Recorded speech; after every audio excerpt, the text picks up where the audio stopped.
a gente aprende a confiar em um Deus que faz milagres, que ouve a nossa oração e que se faz presente aqui. Um dia a gente aprende a dar um passo só de cada vez, mas sem duvidar, mas sem duvidar, Ele continua sendo bom, Ele continua sendo Deus, Ele continua sendo bom, Ele continua sendo Deus. Oh, oh, oh.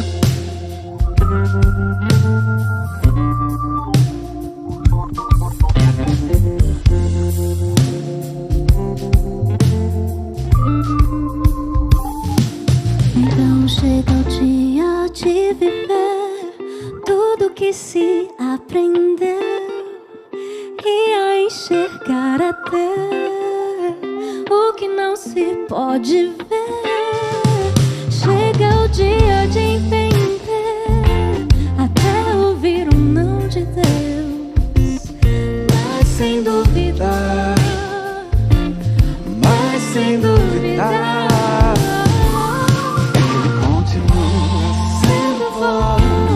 Ele continua sendo Deus, Ele continua sendo bom, Ele continua sendo Deus, Ele continua sendo bom, Ele continua sendo Deus, Ele continua sendo bom, Ele continua.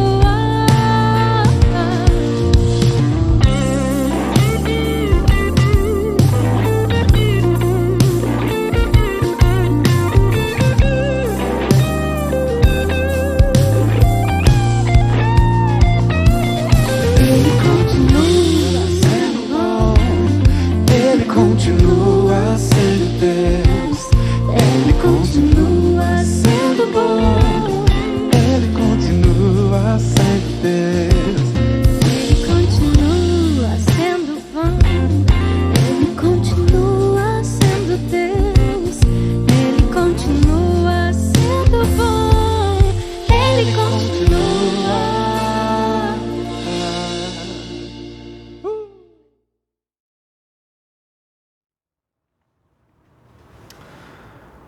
Boa noite, meu irmão, minha irmã. De fato, Deus continua sendo bom, Ele continua cuidando da gente e a gente não pode se esquecer dessa verdade, que não importa o que aconteça, Ele é sempre bom, as misericórdias dele se renovam a cada manhã. Vamos então agradecer ao Senhor, vamos buscá-lo em oração nessa hora. Curva tua cabeça, nós vamos orar agradecendo ao nosso Deus pela oportunidade que a gente tem de estarmos juntos cultuando ao Senhor, mesmo à distância, né? Mas podemos estar reunidos através da tecnologia, através dos recursos que Deus tem disponibilizado para nós. Vamos orar? Pai, nós te agradecemos, ó Deus, porque o Senhor de fato continua sendo bom, o Senhor continua sendo Deus e continua cuidando, ó Deus, de todas as coisas nas nossas vidas, desde as menores até as maiores, ó Pai. Sabemos, ó Deus, que nada foge ao Teu controle, que ainda que o mundo, ó Pai, pareça bagunçado, ainda que ele pareça problemático, meu Pai, estando em convulsão, ó Deus, o Senhor permanece, meu Pai, tranquilo, sentado no Teu trono, e o Senhor realmente tem controle de todas as coisas em Suas mãos, ó Pai. Ajuda-nos, ó Deus, a confiarmos na Tua graça, na Tua misericórdia e amor, ó Pai. E que assim, ó Deus, possamos glorificar o Teu nome, meu Pai, através das nossas vidas. Recebe, ó Deus, o louvor, a glória, em nome de Jesus. Amém. Eu gostaria de convidar você a acompanhar comigo a leitura do Salmo de número 145. Salmo 145, ele diz o seguinte: Eu te exaltarei, meu Deus e meu Rei, bendirei o Teu nome para todo sempre. Todos os dias te bendirei e louvarei o Teu nome para todo sempre. Grande é o Senhor e digno de ser louvado. Sua grandeza não tem limites. Uma geração contará a outra geração a grandiosidade dos Teus feitos. Eles anunciarão os Teus atos poderosos. Proclamarão o glorioso esplendor da Tua majestade. E meditarei nas maravilhas que fazes. Anunciarão o poder dos teus feitos temíveis, e eu falarei das tuas grandes obras. Comemorarão a tua imensa bondade e celebrarão a tua justiça. O Senhor é misericordioso e compassivo, paciente e transbordante de amor. O Senhor é bom para todos, a sua compaixão alcança todas as suas criaturas. Rendam-te graças todas as tuas criaturas, Senhor, e os teus fiéis te bendigam. Eles anunciarão a glória do teu reino e falarão do teu poder, para que todos saibam dos teus feitos poderosos e do glorioso esplendor do teu reino. O teu reino é reino eterno, o teu domínio permanece de geração em geração. Vamos louvar esse Deus que é grande. Grande é o Senhor. Louve conosco.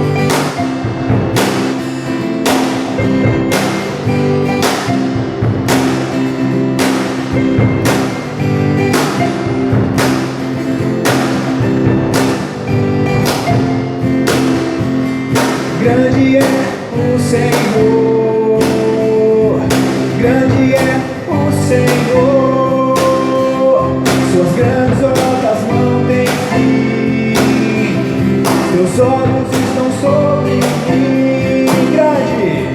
Grande é o Senhor, grande é o Senhor, suas grandes obras não têm fim.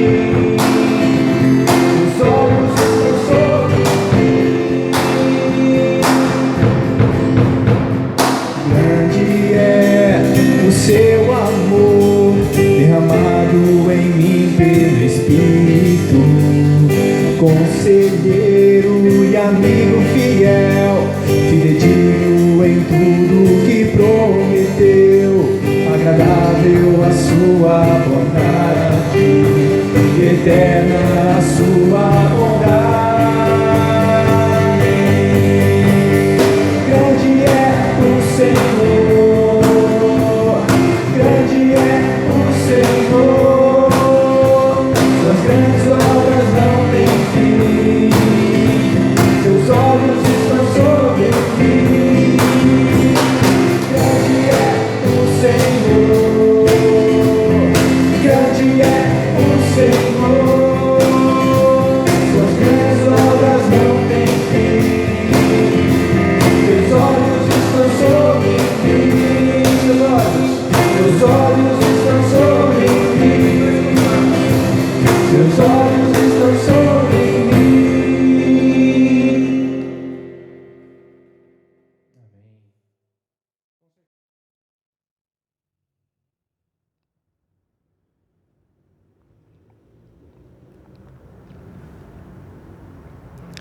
Amém. Continuação do Salmo 145 diz o seguinte: o Senhor é fiel em todas as suas promessas e é bondoso em tudo que faz.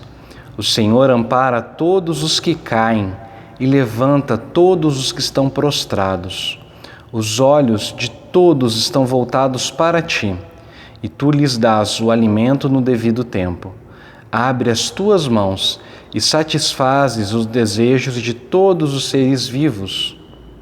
O Senhor é justo em todos os seus caminhos e é bondoso em tudo que faz. O Senhor está perto de todos os que o invocam, com sinceridade. Ele realiza os desejos daqueles que o temem, ouve-os gritar por socorro e os salva. O Senhor cuida de todos os que o amam, mas todos os ímpios destruirá. Com meus lábios louvarei o Senhor, que todo ser vivo bendiga o seu santo nome para todo sempre. Amém. Vamos continuar louvando a Deus. Esse próximo cântico diz que nada vai nos separar do amor de Deus. E diz ainda que todas as coisas cooperam para o nosso bem. Essa é a providência de Deus, que cuida da gente, que faz realmente com que tudo coopere para o nosso bem. Vamos então continuar louvando a Deus com o nosso cântico.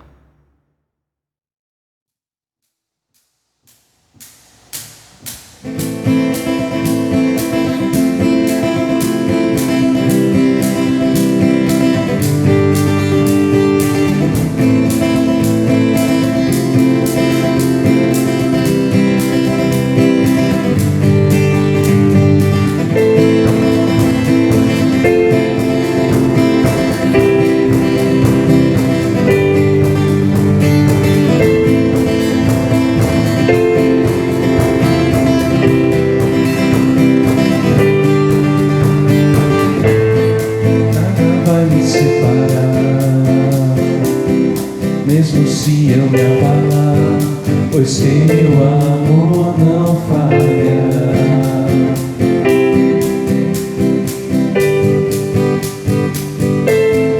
Mesmo sem merecer, tua graça se derrama sobre mim, pois teu amor não falha.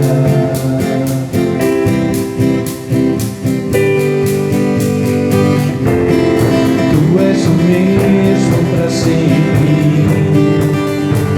teu amor não muda. Se o choro dura uma noite, a alegria vem pela manhã. Se o mar se enfurecer, eu não tenho o que temer, porque eu sei que me ama.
Teus olhos revelam que eu nada posso esconder, que não sou nada sem ti, ó fiel Senhor.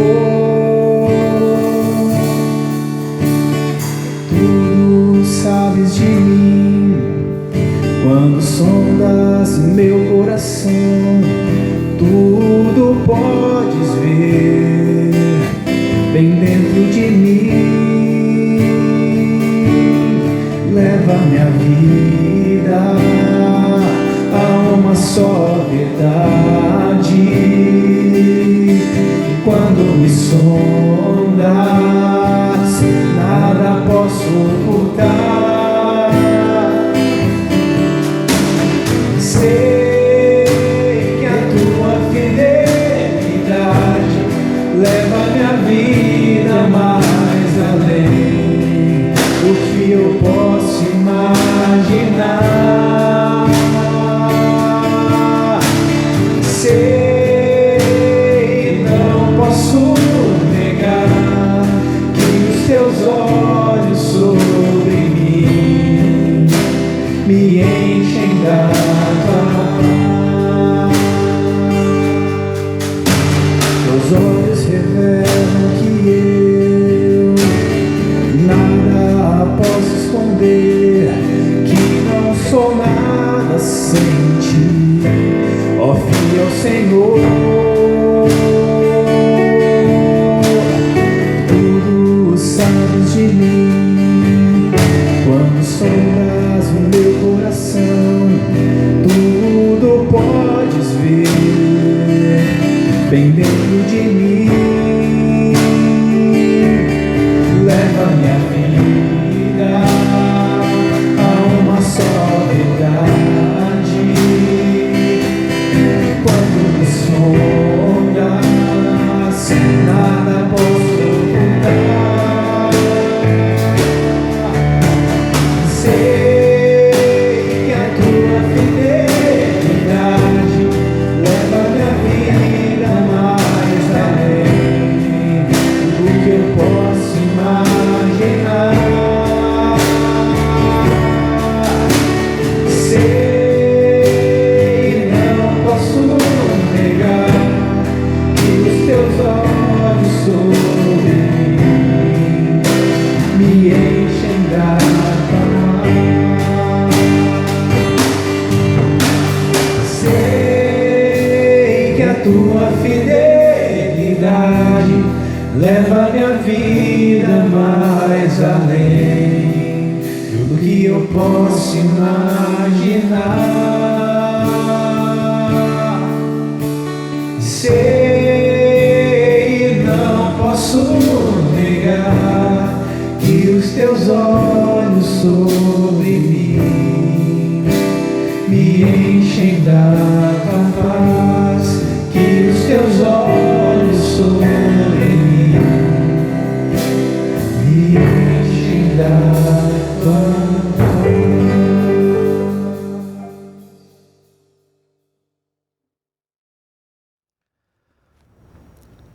Vamos orar, irmãos. Senhor, nós não podemos esconder nada de Ti, ó Pai, porque o Senhor sonda todas as coisas, o Senhor sonda as nossas vidas, meu Pai, sonda os nossos corações.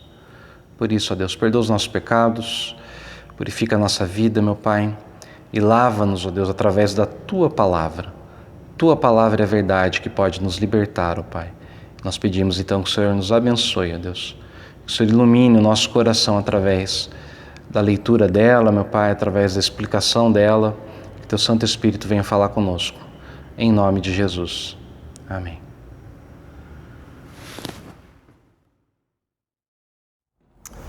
Boa noite, mais uma vez. A palavra dessa noite, ela se encontra então no capítulo 2 do livro de Ruth, dando continuidade à nossa série de mensagens. Nós estamos trabalhando o livro de Ruth ao longo desse mês, falando sobre uma família que ela é forjada em meio às crises, né? E vamos ler então Ruth capítulo 2. Eu leio na NVI, que diz o seguinte: Noemi tinha um parente por parte do marido. Era um homem rico e influente. Pertencia ao clã de Elimeleque e se chamava Boaz. Ruth, a moabita, disse a Noemi: vou recolher espigas no campo daquele que me permitir. Vá, minha filha, respondeu ela. Então ela foi e começou a recolher espigas atrás dos ceifeiros. Casualmente entrou justo na parte da plantação que pertencia a Boaz, que era do clã de Elimeleque. Naquele exato momento, Boaz chegou de Belém e saudou os ceifeiros. O Senhor esteja com vocês. Eles responderam: o Senhor te abençoe. Boaz perguntou ao capataz dos ceifeiros: a quem pertence aquela moça?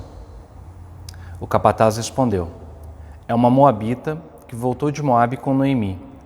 Ela me pediu que a deixasse recolher e juntar espigas entre os feixes após os ceifeiros. Ela chegou cedo e está em pé até agora. Só sentou-se um pouco no abrigo.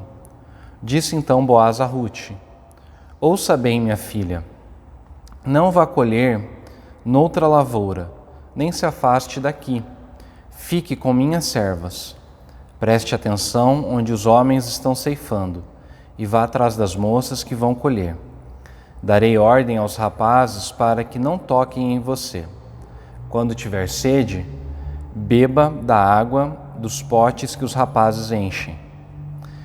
Ela inclinou-se e, prostrada, rosto em terra, exclamou: porque achei favor a seus olhos, a ponto de o Senhor se importar comigo, uma estrangeira? Boaz respondeu: contaram-me tudo o que você tem feito por sua sogra, depois que você perdeu o seu marido, como deixou seu pai, sua mãe e sua terra natal, para viver com um povo que você não conhecia bem. O Senhor lhe retribua o que você tem feito, que seja ricamente recompensada pelo Senhor, o Deus de Israel, sob cujas asas você veio buscar refúgio. E disse a ela: continue eu a ser bem acolhida, meu senhor. O Senhor me deu ânimo e encorajou sua serva, e eu sequer sou uma de suas servas. Na hora da refeição, Boaz lhe disse: venha cá, pegue um pedaço de pão e molhe-o no vinagre. Quando ela se sentou junto aos ceifeiros, Boaz lhe ofereceu grãos tostados. Ela comeu até ficar satisfeita, e ainda sobrou. Quando ela se levantou para recolher espigas, Boaz deu esta ordem a seus servos: mesmo que ela recolha entre os feixes, não a repreendam. Ao contrário, quando estiverem colhendo, tirem para ela algumas espigas dos feixes e deixem-nas cair, para que ela as recolha e não a impeçam. E assim Ruth colheu na lavoura até o entardecer. Depois debulhou o que tinha juntado, quase uma arroba de cevada. Carregou-a para o povoado e sua sogra viu quanto Ruth havia recolhido, quando ela lhe ofereceu o que havia sobrado da refeição. A sogra lhe perguntou: onde você colheu hoje? Onde trabalhou? Bendito seja aquele que se importou com você. Então Ruth contou à sogra com quem tinha trabalhado. O nome do homem com quem trabalhei hoje é Boaz. E Noemi respondeu: seja ele abençoado pelo Senhor, que não deixa de ser leal e bondoso com os vivos e com os mortos. E acrescentou: aquele homem é nosso parente e é um dos nossos resgatadores. E Ruth, a moabita, continuou: pois ele mesmo me disse também: fique com os meus ceifeiros até que termine toda a minha colheita. Então Noemi aconselhou sua nora, Ruth: é melhor mesmo você ir com as servas dele, minha filha. Noutra lavoura poderão molestá-la. Assim Ruth ficou com as servas de Boaz, para recolher espigas até acabarem as colheitas de cevada e de trigo, e continuou morando com a sua sogra. Essa é a palavra do Senhor. Vamos orar? Pai, tua palavra foi lida e nosso pedido, ó Deus, é que o Senhor nos ilumine, que o Senhor fale ao nosso coração, ó Pai, e que o Senhor possa, ó Deus, renovar as nossas forças, meu Pai, através dessa palavra, meu Pai. Que o Senhor possa derrubar através dela, Deus. Destruir, meu Pai. Toda palavra negativa, Deus, que o inimigo tem colocado na nossa mente, tudo de mal, ó Pai, que tem sido acumulado no nosso coração, ó Deus. E que o Senhor possa construir e edificar, meu Pai, novas pessoas, ó Pai, novos homens, novas mulheres, ó Deus, e uma nova comunidade. É o nosso pedido em nome de Jesus. Amém. Bem, vamos lembrar um pouquinho do que aconteceu. Ruth e Noemi é a sogra e Ruth a nora, né? Elas voltaram para Israel, na cidade natal de Noemi, Belém. Como a gente viu na semana passada, elas chegam na cidade delas sem nada. Ruth capítulo 1, verso 21 vai dizer que Noemi diz para as mulheres que ela voltou vazia, né? Depois que elas passaram por várias provações, como a gente viu semana passada, e se você não ouviu o sermão, eu convido você a olhar o sermão anterior, né? E num outro momento, e ler também o primeiro capítulo, né? Mas a gente percebe então que nesse capítulo 2, elas já estão em Israel, já estão em Belém, e lutando para poder sobreviver. São duas viúvas, duas mulheres necessitadas, duas mulheres carentes, né? E exatamente por isso, então, Ruth se dispõe a ir trabalhar. Como eu disse na semana passada, ela assume o peso da viuvez dela e da sogra, porque ela estabelece uma aliança com a sua sogra. E no verso 2 a gente vê isso. A gente vê Ruth dizendo para a sogra, olha, eu vou trabalhar, eu vou colher atrás daquele que permitir, né? E que trabalho é esse, né, de colher aquilo que caía, certo? Isso é aquilo que era reservado, na verdade, às pessoas em extrema necessidade. Havia na Torá uma lei que era uma espécie de lei de proteção às pessoas socialmente muito vulneráveis, né? Essa lei era conhecida como a lei da respigadura, tá? Você pode encontrar essa lei em Levítico 19:9, por exemplo. Levítico 19:9 diz o seguinte: quando fizerem a colheita da sua terra, não colham até as extremidades da sua lavoura, nem ajuntem as espigas caídas de sua colheita. Não passem 2 vezes pela sua vinha, nem apanhem as uvas que tiverem caído. Deixem-nas para o necessitado e para o estrangeiro. Eu sou o Senhor, o Deus de vocês.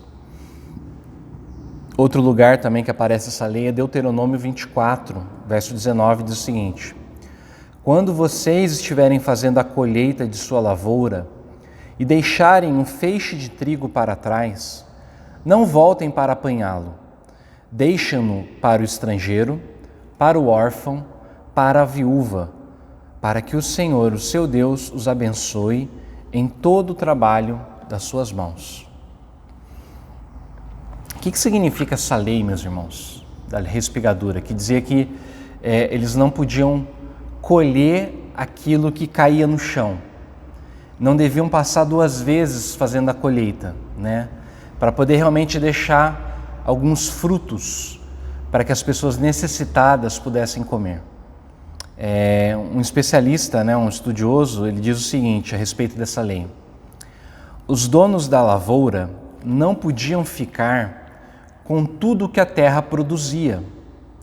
Tinham de deixar um pouco para os pobres, ou seja, tinham de limitar seus ganhos. Todavia, a respigadura não era o que normalmente seria chamado de ato de caridade. Ela dava ao pobre a chance de suprir suas necessidades, sem depender da benevolência dos outros. Fecha aspas. Ou seja, meus irmãos, o que está acontecendo aqui? A gente observa que Ruth não fica na dependência de que as pessoas fossem misericordiosas com ela. agora que ela estava nessa situação de miséria junto com sua sogra. Ruth não conta com a comoção da comunidade e tampouco ela se prostra desanimada por causa da sua situação.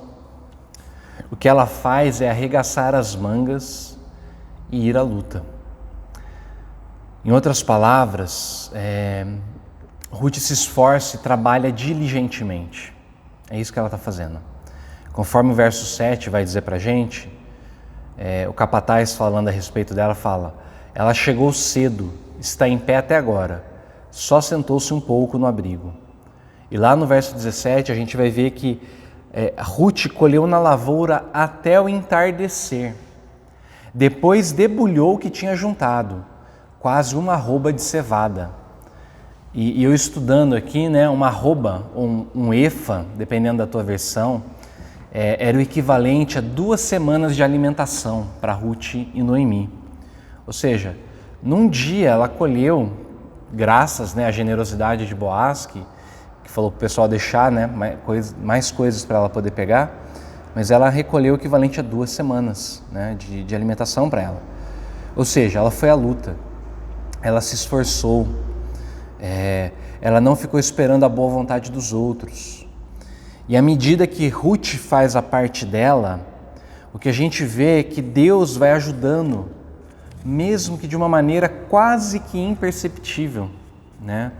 Essa ajuda de Deus é velada, ela é silenciosa, ela é quase imperceptível. E é isso que a gente chama de providência. O sermão meu dessa noite, aliás, é o trabalho duro e confie na providência. E esse é meu primeiro ponto, né, que eu falei até agora. O trabalho e a providência. O que é a providência de Deus? É a boa mão de Deus, cuidando e sustentando sua criação.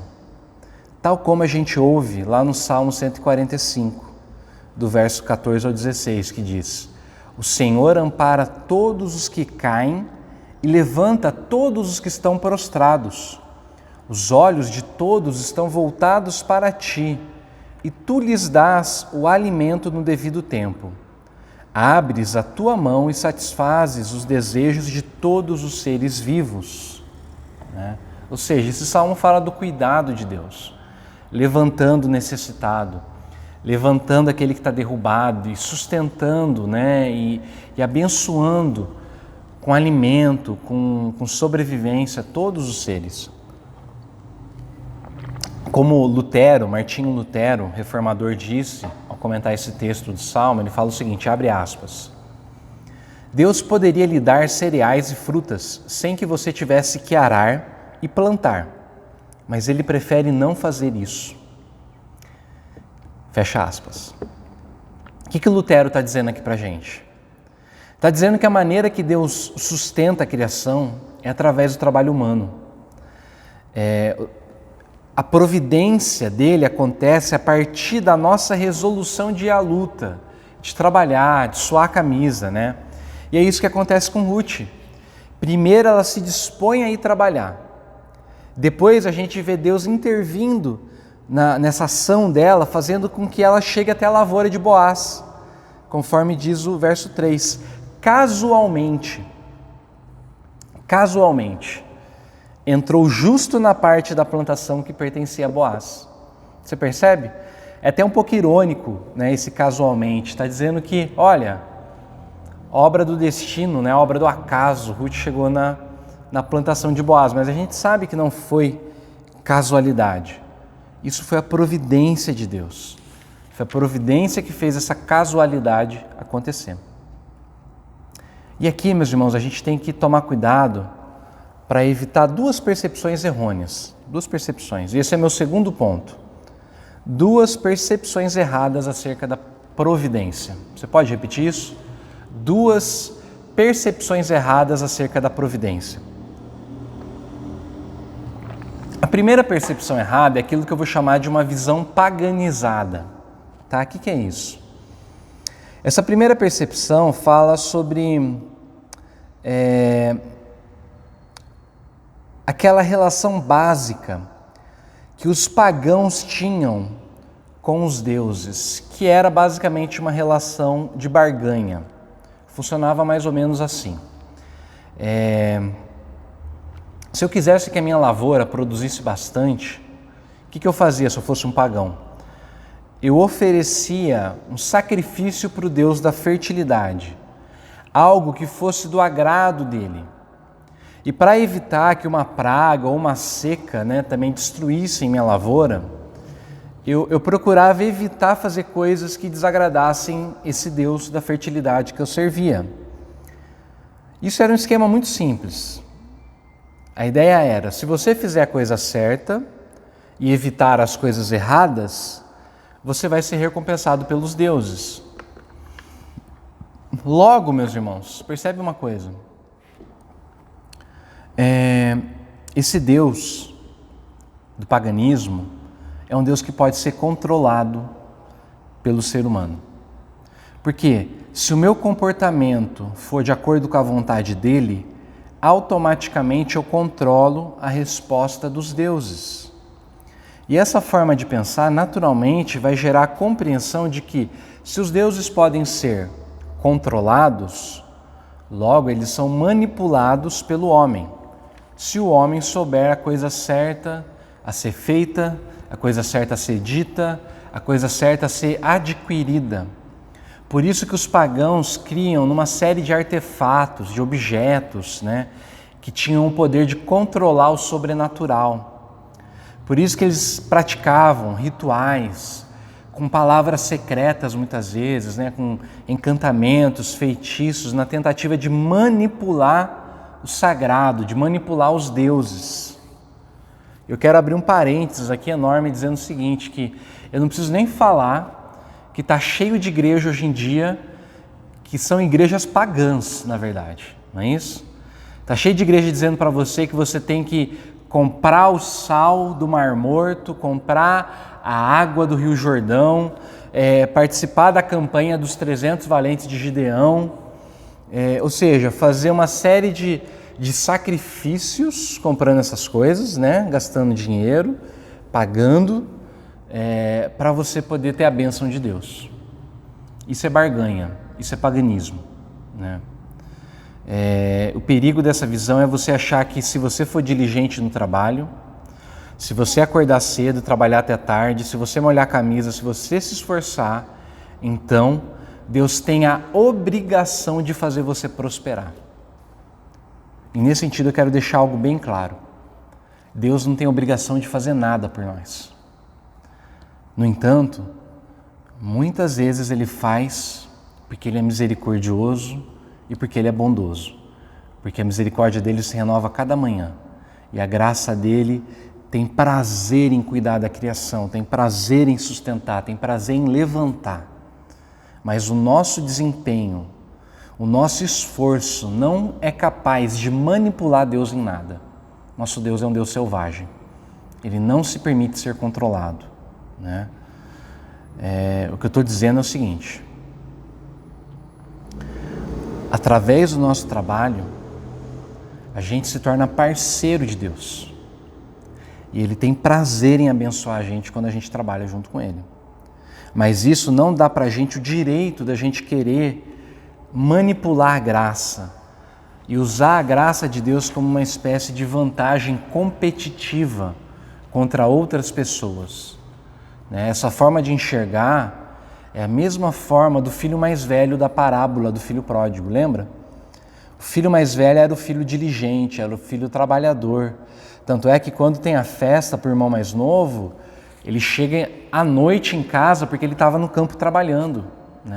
Ele era o cara que acordava cedo e ia dormir tarde. Só que o irmão mais velho, embora ele fosse extremamente esforçado, embora ele fosse diligente, ele não amava o pai. Ele só amava as coisas do pai. E o que ele queria era poder ganhar as coisas do pai, herdar as coisas do pai quando o pai morresse. Mas ele não amava o pai. Essa é a visão paganizada. A segunda visão é aquilo que eu vou chamar de visão secularizada.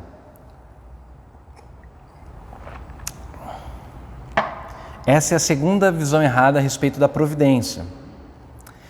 Essa forma de enxergar o mundo vai dizer para a gente que essa noção de providência, a partir da qual é um Deus pessoal, amoroso, que cuida e que sustenta o universo e a criação, é algo ultrapassado.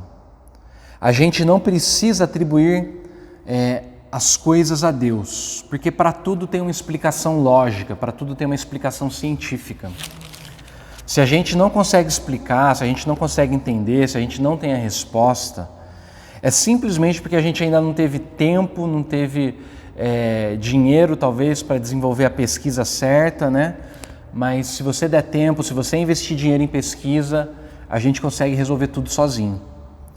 Essa percepção, meus irmãos, ela se tornou e tem se tornado cada vez mais forte à medida que aumenta a crença na ciência e na tecnologia como aquelas que são capazes de resolverem tudo. Essa visão não acredita que existe um Deus por detrás da casualidade que faz Ruth entrar no campo de Boaz, por exemplo, né? Um dos principais defensores dessa percepção na atualidade, ele fala o seguinte em um dos seus livros, abre aspas, tá? Ele diz assim: o motorista que prevê as intenções de um pedestre, o profissional que avalia a credibilidade de um tomador potencial e o advogado que é sensível ao humor reinante na mesa de negociação, não se valem de feitiçaria, sem que eles saibam. O cérebro deles está reconhecendo padrões bioquímicos ao analisar expressões faciais, tons de voz, movimentos das mãos e até mesmo odores corporais. Fecha aspas. Nessa percepção, você não tem espaço para o sobrenatural. Tudo que existe nesse mundo é aquilo que existe no mundo natural. Portanto, tudo que existe, todas as coisas são tidas por espirituais. Na verdade, elas não passam de reações químicas. É isso que essa visão vai dizer para a gente. Para quem percebe as coisas assim, meus irmãos, não precisa de Deus. Deus é um Deus que está morto, é um Deus que está distante. E a gente está sozinho e abandonado à nossa própria sorte. Essa é a visão do filho pródigo. Quando ele diz para o pai que ele quer a parte dele da herança agora. Naquele momento ele estava matando o pai. Ele também estava dizendo para o pai que ele não amava o pai. Ele só queria as coisas do pai e ele queria se virar sozinho. Ele queria criar o próprio caminho dele, sem depender do pai, sem seguir as orientações do pai, sem se deixar guiar pelo amor do pai. Essa é a visão do filho pródigo. Diante disso, então, meus irmãos, será que tem uma maneira da gente poder contar com a providência sem correr o risco de tentar manipular Deus ou simplesmente descartar Deus? Eu quero pensar com você no meu terceiro ponto a respeito da garantia da providência. Se a gente observar bem, o trabalho de Ruth provê alguns benefícios ou dádivas que são comuns a qualquer tipo de trabalho. Por exemplo, em primeiro lugar, num nível mais básico, o trabalho ele supre a nossa necessidade de energia, de alimentação, né? O trabalho fornece para a gente comida, fornece para a gente água. E no campo de Boaz, Ruth foi suprida dessas coisas de uma maneira mais abundante e generosa do que ela podia esperar. No verso 9, por exemplo, Boaz oferece gentilmente para ela, falando o seguinte: quando tiver sede, beba a água dos potes que os rapazes encheram. Ou seja, aquela necessidade de matar a sede, que é uma das coisas mais básicas nossa, foi suprida por Boaz de uma maneira abundante. Tanto é que a resposta dela foi, ela inclinou-se prostrada, rosto em terra, e exclamou: por que achei favor a seus olhos, a ponto de o Senhor se importar comigo, uma estrangeira, né? E o cuidado dele continua aqui na hora do almoço, ele chama ela para comer também. E lá no verso 14 ele vai dizer o seguinte: venha cá, pegue um pedaço de pão e molhe-o no vinagre. Ou seja, Ruth foi saciada com água, com comida, depois ela come os grãos torrados, né, os grãos tostados, a ponto dela ficar saciada e poder levar para a sogra dela. Essa é a primeira bênção do trabalho, alimento, né, pôr comida na mesa. Agora, no segundo lugar, né, num nível básico ainda, o trabalho fornece para a gente a possibilidade de proteção e segurança. Por mais simples e humilde que seja uma morada, né, você ter um teto sobre sua cabeça significa você estar abrigado, certo? E no trabalho com Boaz, Ruth é abençoada por ele de tal forma que ela se sente encorajada e animada pelas palavras dele, ela sente que ela está sendo protegida, né? No verso 12, ele vai dizer o seguinte para ela, olha a bênção que ele dá para ela: que seja ricamente recompensada pelo Senhor, o Deus de Israel, sob cujas asas você veio buscar refúgio. Sob cujas asas você veio buscar refúgio. Ruth foi buscar segurança, refúgio no Deus de Israel. E a gente vai ver no final do texto que ela fica morando com a sogra dela, ou seja, ela encontra de certa forma esse refúgio, ela encontra essa proteção de Deus, né, como uma galinha ali protegendo seus pintinhos, protegendo seus filhotes, estendendo as asas sobre eles, né? O Deus de Israel é esse Deus que cuida do seu povo. E pela reação dela à palavra de Boaz, a gente vê que aquela palavra, essa bênção que ele deu, marcou esse cuidado, essa proteção de Deus sobre a vida dela. Tanto é que ela vai falar no verso 13 que ela foi encorajada e animada por isso. Proteção, né? Em terceiro lugar, o trabalho oferece para a gente a possibilidade de socialização, interação com as pessoas. E para nós que somos seres comunitários, né, sociais, isso é de uma natureza vital para a gente, né? E isso acontece com Ruth quando Boaz propõe que ela trabalhe apenas no campo dele. Para quê? Para que ela não fosse maltratada em outro lugar. Verso 8, verso 9, ele vai dizer isso, né? Fique no meu campo, com as minhas moças, para que ninguém te maltrate. Eu dei ordem para os meus rapazes para ninguém mexer com você. E Noemi vai falar depois para ela, lá no final, no verso 22, olha, melhor mesmo você ficar com ele, porque em outro lugar você pode ser maltratada. Irmãos, se já existe hoje uma violência contra a mulher, né, até no sentido da violência sexual, da mulher ser abusada, naquela época muito mais, né?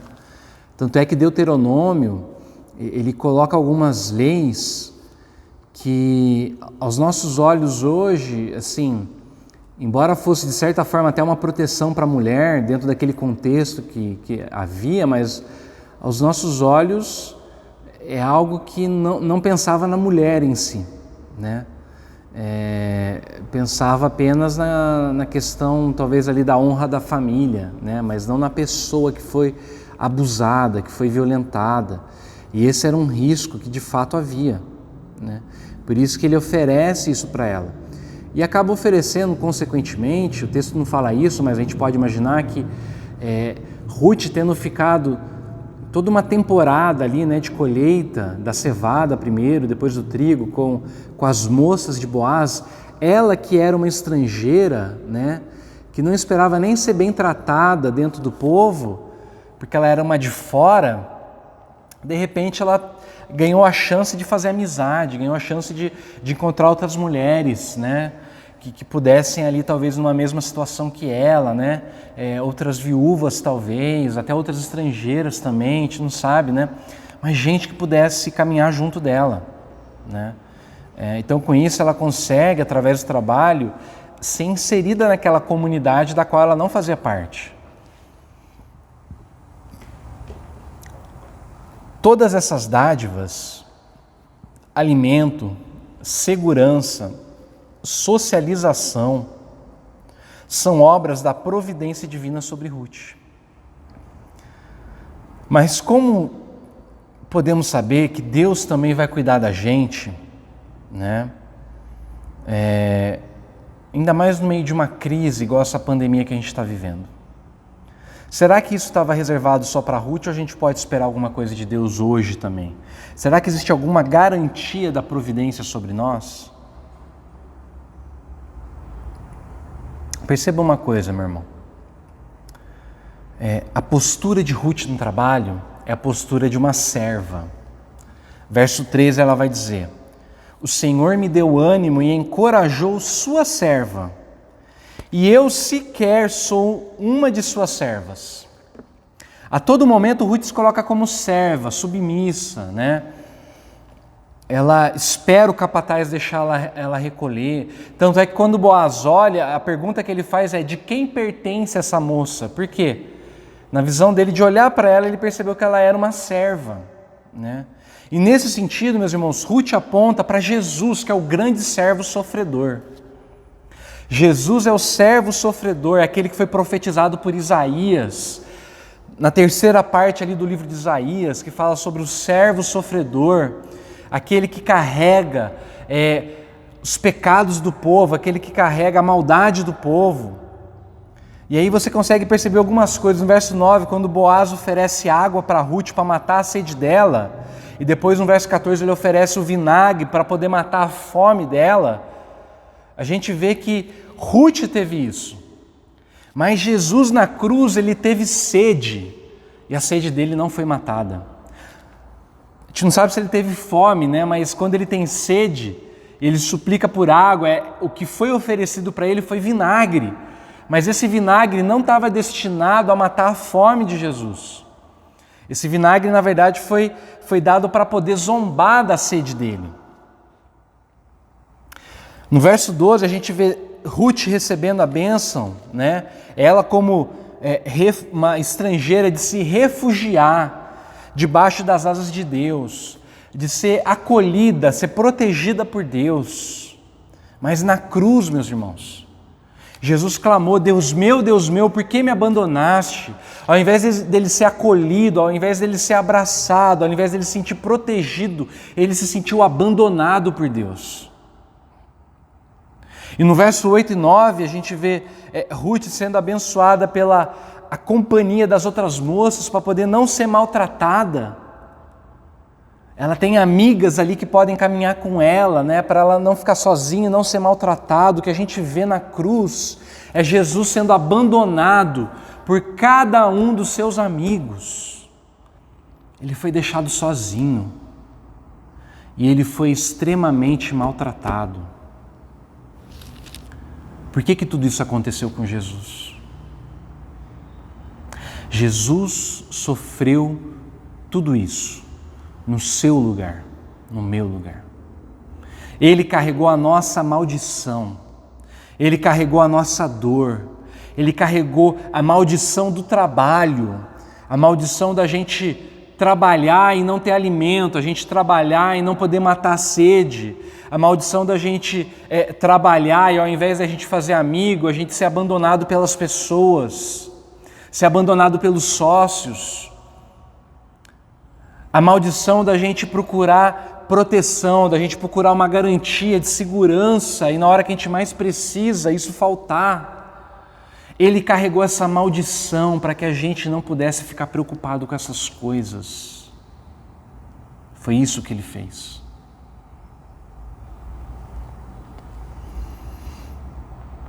Como é que a gente pode ter a certeza, a garantia de que a providência de Deus estará sempre sobre nós, sempre disposta a nos socorrer, porque Jesus levou a nossa condenação, para que a providência pudesse repousar sobre nós. E é por isso que ele vai dizer lá em Mateus: portanto, não se preocupem dizendo que vamos comer, que vamos beber, ou com o que vamos nos vestir, que é proteção, pois os pagãos é que correm atrás dessas coisas. Mas o Pai Celeste sabe que vocês precisam delas. Não fiquem preocupados. Jesus é a garantia, meu irmão, minha irmã, que você tem de que a providência de Deus está sobre tua vida e nada, absolutamente nada há de faltar para você. Eu tenho certeza disso, certeza, porque Ele é generoso, Ele é gracioso, Ele cuida daqueles que esperam nele, porque Jesus pagou o preço, no meu e no seu lugar.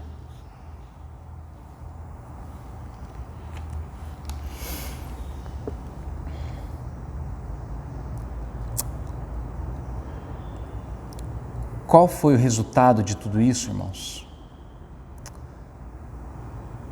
Perceba comigo, meu último lugar, o resultado da providência.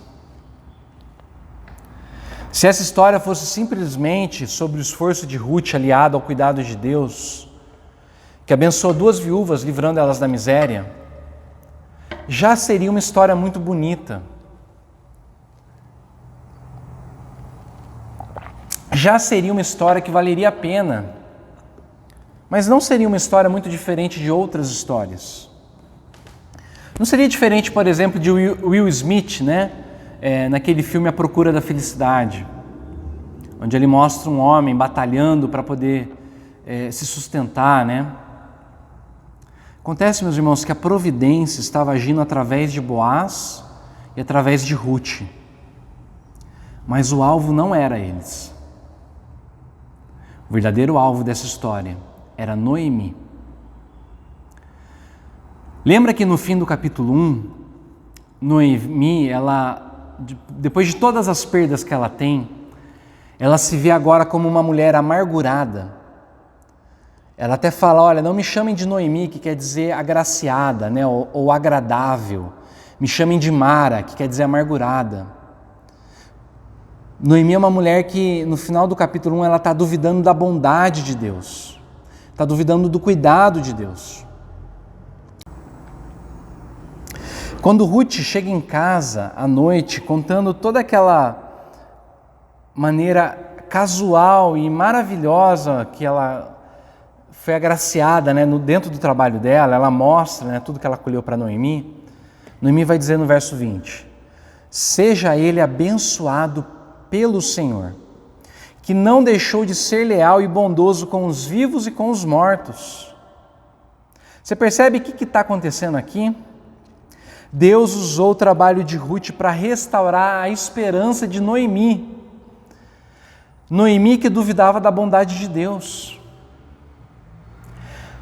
Sabe o que significa para a gente, meus irmãos? Significa que o nosso trabalho não é primordialmente sobre o nosso bem-estar, sobre a nossa realização pessoal.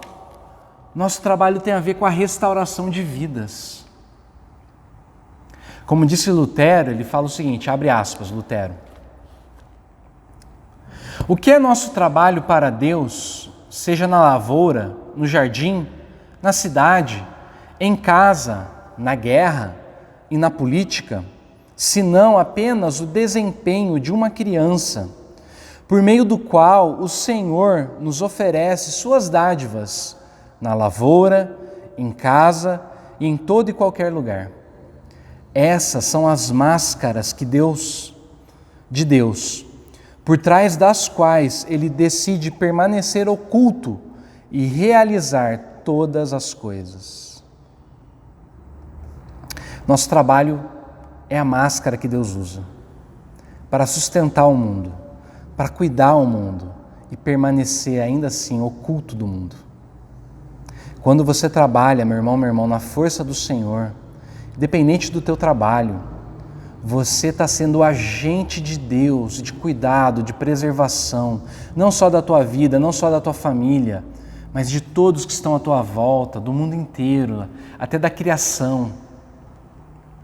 É a minha oração, meus irmãos, é para que durante essa pandemia você trabalhe duro, que você confie na providência divina, mas que você se lembre que Deus está usando você para salvar, para transformar vidas e não simplesmente por seu próprio conforto e bem-estar. Que Deus assim fortaleça as suas mãos para o trabalho. Deus te abençoe.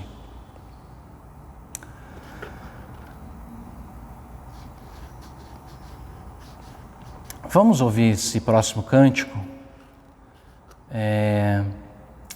preparando nosso coração para a ceia do Senhor, deixando com que o Senhor, Ele nos dê um coração generoso, nos dê um coração disposto a dividir, disposto a repartir aquilo que Ele tem nos dado através do nosso trabalho, com tantos que estão sofrendo hoje por conta dessa dificuldade. Deixa essa música ministrar no teu coração, enquanto a gente se prepara para a ceia do Senhor. Essa é a hora de reunir a família em volta da mesa e preparar esse momento no qual a gente vai celebrar a Eucaristia, a comunhão que a gente tem com o Senhor Jesus. Deus te abençoe.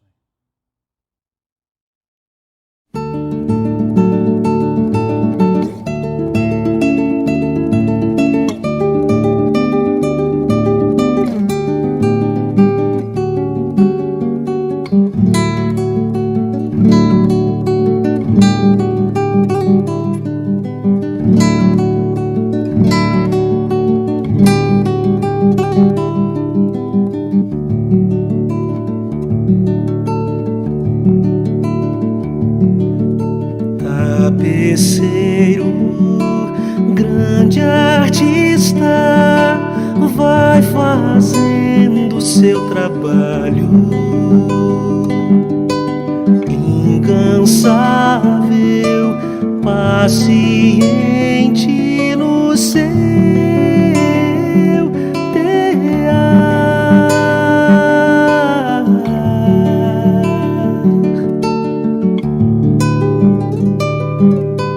tapeceiro, não se engana, sabe o fim desde o começo, traça voltas, mil desvios sem perder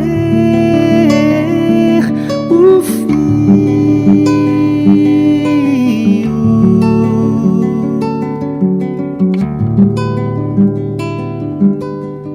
Minha vida é obra de tapeçaria, tecida de cores alegres e vivas, que fazem contraste no meio das cores nubladas e tristes. Se você olha do avesso, nem imagina o desfecho. No fim das contas, tudo se explica, tudo se encaixa, tudo coopera pro meu bem. Quando se vê pelo lado certo, muda-se logo a expressão do rosto, obra de arte, pra honra e glória tapeceiro. Minha vida é obra de tapeçaria, é tecida de cores alegres e vivas, que fazem contraste no meio das cores nubladas e tristes. Se você olha do avesso, nem imagina o desfecho. No fim das contas, tudo se explica, tudo se encaixa, tudo coopera pro meu bem.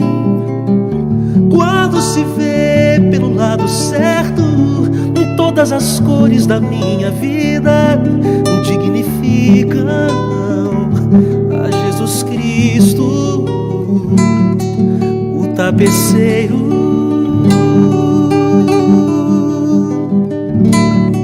O tapeceiro.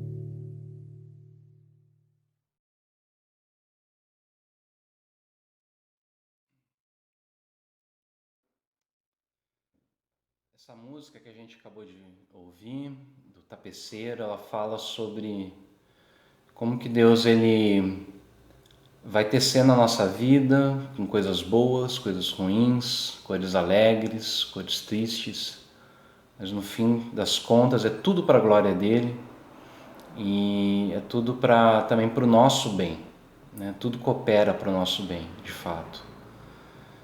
E isso nos lembra da ceia do Senhor, que apesar de ser o momento mais difícil para o Senhor Jesus, foi o momento da nossa salvação também. Eu tenho a alegria de ter o Serginho aqui na minha casa, o presbítero Sérgio. Ele aceitou o convite de vir celebrar essa ceia junto comigo. E é isso que eu espero que você faça na sua casa, né, nesse domingo. Que você possa também reunir tua família nessa hora, com o pão, com o vinho, para que juntos possamos celebrar a ceia do Senhor. Então vou pedir para o Serginho, presbítero nosso, fazer essa oração consagrando o pão, consagrando o vinho, de tal forma que nós possamos ter esse momento muito especial, meus irmãos, um momento realmente de reverência, um momento de cuidado, né? No qual a gente é alimentado não só pela palavra, mas também pelo sacramento do Senhor. Então vamos orar, consagrando o pão e o vinho. Ó Deus, muito obrigado, Pai, por esse momento, ó Pai, diante da Tua presença, Pai. Ó Deus, muito obrigado, porque nós temos o privilégio, ó Deus, de cumprir com a promessa, Pai, que é celebrar a ceia, Pai, até quando o Senhor voltar, ó Pai. Ó Deus, muito obrigado, Pai, porque nós temos esse canal, apesar de estarmos longe, ó Pai. O Senhor está proporcionando a nossa união através, ó Deus, da celebração da ceia, através de videoconferência, Pai. Ó Deus, que o Senhor esteja abençoando a cada irmão, ó Deus, a cada família agora reunida, Pai, na celebração dessa ceia, Pai. Que o Senhor esteja tocando, aquecendo o coração de todos, Pai. É que eu te peço e te agradeço em nome de Jesus. Amém. Amém. Meu irmão, o Senhor Jesus, na noite que foi traído, ele pegou o pão, agradeceu, o partiu e deu aos seus discípulos, dizendo: esse é meu corpo que é dado por amor de vocês. Comam ele todos. E de maneira semelhante, ele pegou o cálice e deu aos seus discípulos, dizendo: esse é o cálice, é o sangue da nova aliança, aliança firmada no meu sangue, em favor de muitos, bebam ele em memória de mim. Então você que é o pai de família ou a mãe de família nessa hora, que você possa erguer o pão, o vinho e repartir nessa hora. Oferecer para as pessoas que estão junto de você, para que nós possamos, depois que todos pegarem, celebrarmos a ceia. Por favor, Serginho.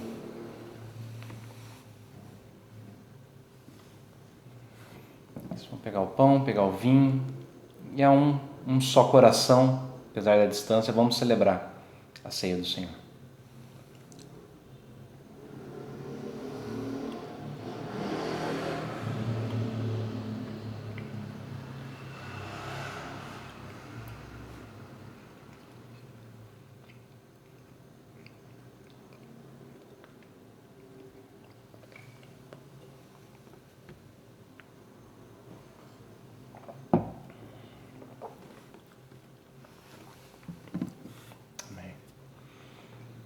Vamos orar, irmãos, mais uma vez. Pai, graças te damos por esse momento especial e pedimos a Deus que teu Santo Espírito possa confirmá-lo no nosso coração, nas nossas casas e famílias, meu Pai. A certeza da tua presença nessa hora. Abençoa-nos, ó Deus, e nos guarda, meu Pai, na graça do Senhor Jesus. É o que nós te pedimos confiando no teu amor. Amém. E amém. Amém. Obrigado, Sérgio. Deus abençoe você e tua família, viu? Amém. Beijo para a Luciana, para as crianças, né? Deus abençoe vocês. Obrigado. Irmãos, Deus abençoe a todos. Amém.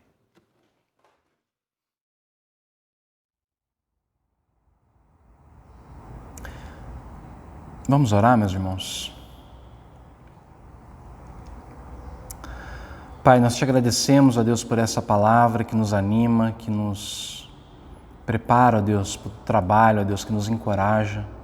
E pedimos, ó Pai, que o Senhor realmente abençoe nossos trabalhos, abençoe as nossas vidas, abençoe aqueles que estão desempregados, ó Pai, aqueles que estão passando por dificuldades nos seus trabalhos. Supre, meu Pai, sustenta, ó Deus. Que o Senhor possa, meu Pai, abrir portas, ó Deus, de negócios, de criatividade, ó Pai, de enxergar as coisas de uma maneira diferente, ó Deus. E que a Tua providência, ó Pai, que a Tua boa mão, ó Deus, possa cuidar, meu Pai, em cada detalhe, ó Pai, da vida de nossa, meu Pai. Possamos ver, ó Deus, que todas as coisas cooperam para o nosso bem, ó Pai. Tudo coopera, ó Deus, para o bem daqueles que amam o Senhor, ó Pai. E que a gente possa descansar, ó Deus, no Teu cuidado, no cuidado da Tua providência divina. É o que nós te pedimos em nome de Jesus. Amém. Receba a bênção, meu irmão, minha irmã. Eu desejo que o Eterno possa ir à tua frente, te livrando, te protegendo de todo mal. Desejo que o Eterno possa estar atrás de você, te guardando, te livrando do inimigo. Desejo que o Eterno esteja acima de você, derramando bênçãos sem medidas. Eu desejo que Ele esteja embaixo de você, para poder sustentar a tua vida. Acima de tudo, eu desejo que o Eterno caminhe do teu lado, que Ele te guie e que a providência divina te sustente a cada dia. Que o amor do Pai, a comunhão do Filho e o consolo do Espírito permaneçam conosco e com todo o povo de Deus em toda a terra, hoje e por todo sempre. Amém. Tenha uma ótima semana e fique na paz do Senhor.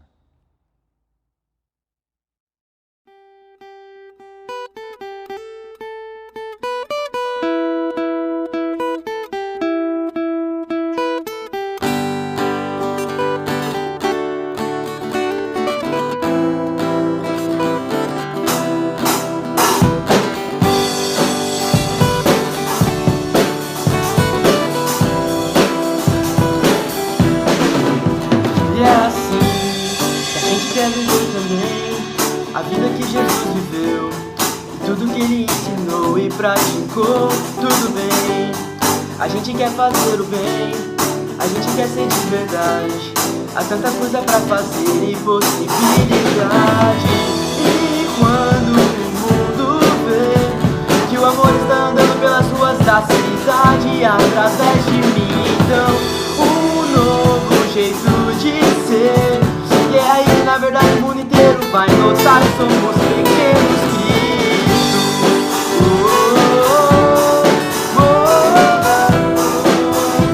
Só é possível acreditar nessa verdade se tiver amor.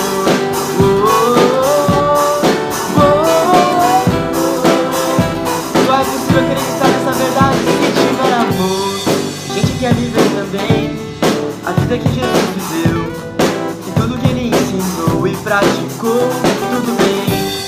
A gente quer fazer o bem, e a gente quer ser de verdade. Há tanta coisa pra fazer e possibilidade. E quando o mundo vê que o amor está andando pelas ruas da cidade através de mim, então um novo jeito de ser. E é aí que na verdade o mundo inteiro vai notar que somos pequenos Cristos.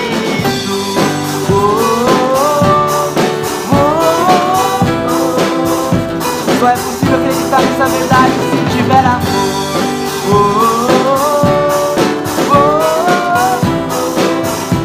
Só é possível acreditar nessa verdade se tiver amor. Mais amor, mais amor, mais amor, mais amor.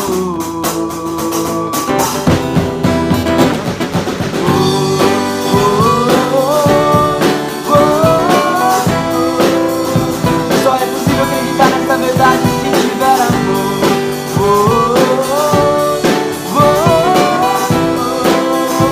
Só é possível acreditar nessa verdade se tiver amor.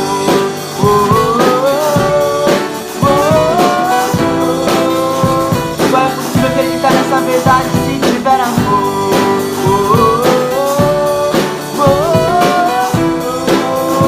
Só é possível acreditar nessa verdade se tiver amor.